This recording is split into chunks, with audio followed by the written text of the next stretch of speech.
les filles, on se retrouve aujourd'hui sur ma chaîne YouTube pour une nouvelle vidéo tuto et aujourd'hui je vais vous présenter la maille de finition. Pour faire simple, la maille de finition c'est celle qu'on va utiliser pour la fin des ouvrages. Par exemple, vous voyez la petite jupe ici de cette poupée, et ben vous pouvez faire une maille de finition pour qu'à la fin ça finisse joliment, qu'on n'ait pas un petit nœud, un petit pâté et vraiment que ce soit parfait. Une maille de finition c'est une maille quasiment invisible pour finir un ouvrage. Ou par exemple sur ce type de projet également, vous allez terminer à la fin par une maille coulée généralement, et bien là je vais vous montrer la maille de finition, ce qui va vous permettre une finition parfaite, jolie et quasiment invisible. Donc c'est parti, on voit ça tout de suite ensemble. C'est parti pour la maille de finition. Donc vous allez commencer par couper votre fil de la pelote à peu près à 20 cm. Une fois que vous avez terminé. Et là on va faire ce qu'on appelle une maille de finition dans la maille suivante. Pour ça vous allez tirer un petit peu sur votre maille pour ne pas la perdre et vous allez tourner votre travail. Si c'est un ouvrage qui est du coup en spirale et qui est rond, vous allez juste aller à l'intérieur de votre travail. Donc vous tournez votre travail et vous allez piquer dans la maille suivante, donc la maille juste après votre dernière maille, et vous allez piquer donc de l'arrière de votre travail vers l'avant. D'habitude, on pique de l'avant vers l'arrière. Là, on va vraiment piquer de l'arrière vers l'avant et on va aller chercher notre maille en attente sur le crochet.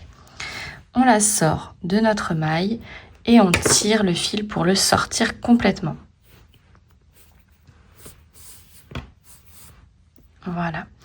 Vous voyez, vous avez déjà un brin qui s'est formé comme les autres. Donc ça, c'est le brin avant de notre maille qui s'est formé ici. Et on va venir tout simplement mettre le deuxième brin de la même manière.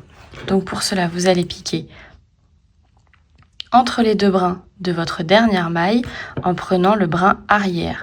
Donc vous piquez votre crochet sous le brin arrière, mais toujours de l'intérieur vers l'extérieur. D'habitude, quand on dit sous le brin arrière, on pique dans ce sens-là. Là, vous êtes bien sur l'arrière et vous piquez vers l'avant votre crochet.